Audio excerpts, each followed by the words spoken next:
प्रीत अति होई, कि तुम राम दीन अनुरागी, आयहु मोहि करन बड़ भागी। तब हनुमंत कही सब राम कथा निज नाम, सुनत जुगल तन पुलक मन, मगन सुमिर गुण ग्राम, मगन सुमिर गुण ग्राम। सुनहु पवन सुत रहनी हमारी, जिमि दसननि महु जीव विचारी। तात कबहु मोहि जानिय नाथा, करी हई कृपा भानु कुल नाथा। तामस तनु कछु साधन नाही, प्रीति न पद सरोज मन माही। अब मोहि भाव भरोस हनुमंता, बिनु हरि कृपा मिलहि नहीं संता। जो रघुवीर अनुग्रह कीना, तो तुम मोहि दरसु हठि दीना। सुनहु विभीषण प्रभु कई रीति, करहि सदा सेवक पर प्रीति। कहूँ कवन मैं परम कुलीना, कपि चंचल सबहि विधिहीना। प्रात ले जो नाम हमारा, तही दिन ताहि न मिलई आहारा। असमय अधम सखा सुनु मोहु पर रघुवीर, कीन्ही कृपा सुमिरि गुण भरे बिलोचन नीर, भरे बिलोचन नीर। जानत हूँ असि स्वामी बिसारी, फिरहि ते काहे न होई दुखारी। यही विधि कहत राम गुण गामा, पावा निर्वाच विसामा।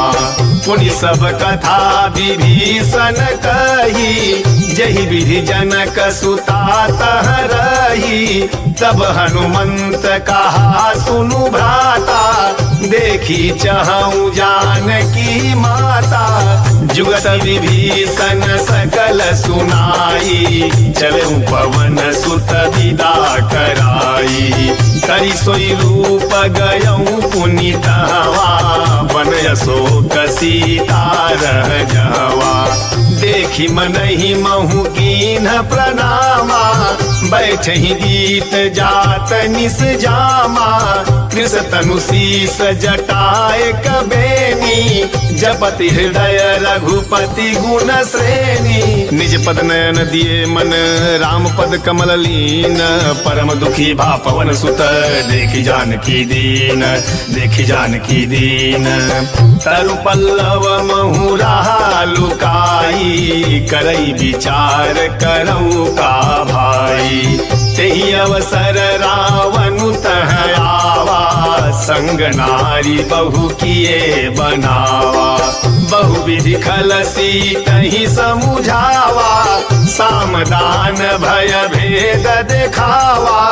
कह रावण सुनु सुमुखी सयानी, मंदोदरी आदि सब रानी। तब अनुचरी करऊं पन मोरा, एक बार बिलोक मम भोरा।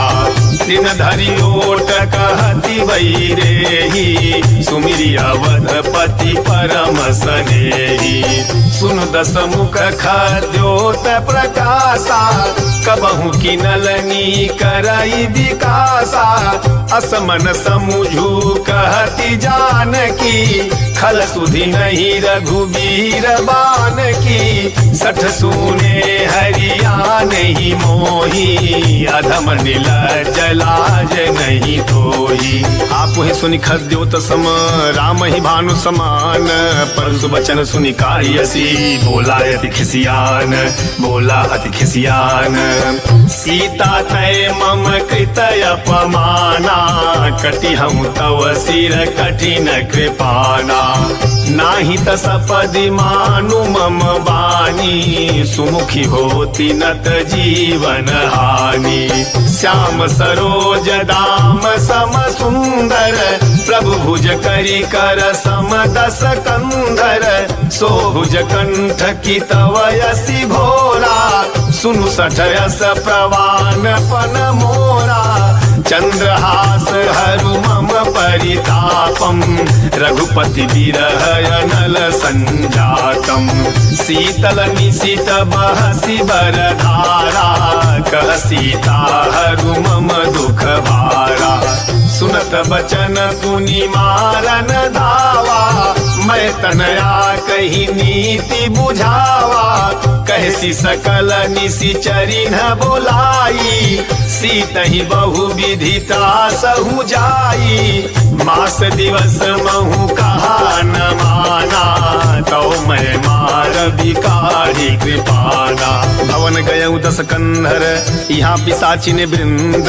सीतहिता से देखा वही, धरहि रूप बहुमंद, धरहि रूप बहुमंद। त्रिजटा नाम राक्षसी एका, राम चरण रति निपुण विवेका। सबनहु बोली सुनाए सी सपना, सीतहि से ही करहु हित अपना। सपने बानर लंका जारी, जातु धान सेना सब मारी। खर आरूढ़ नगर दस सीसा, मुंडित सिर खंडित भुज बीसा। एहि विधि सो दक्षिण दिस जाई, लंका मनहु विभीषण पाई। नगर फिर रघुवीर दोहाई, तब प्रभु सीता बोली पठाई। यह सपना मैं कहूँ पुकारी, होई है सत्य गए दिन चारी।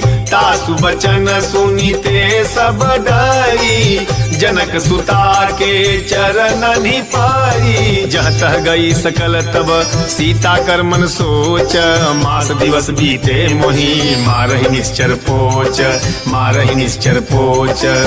त्रिजटासन बोली कर जोरी, मातु विपत्ति संगीन तय मोरी। तजऊ देह करु बेगी उपाई, दुसह बिरहु अब नहीं सही जाई। आनि काठ रचुचिता बनाई, मातु अनल पुनि देहि लगाई। सत्य करहि मम प्रीति सयानी, सुनय को सवन सूल समबानी। सुनत बचन पद गहि समुझायसी, प्रभु प्रताप बल सुजसु सुनायसी। निसिन अनल मिली सुनु सुकुमारी, अस कहि सो निज भवन सिधारी। कह सीता विधि भा प्रतिकूला, मिलहि न पावक मिटहि न सूला। देखियत प्रगट गगन अंगारा, अवनि न आवत एक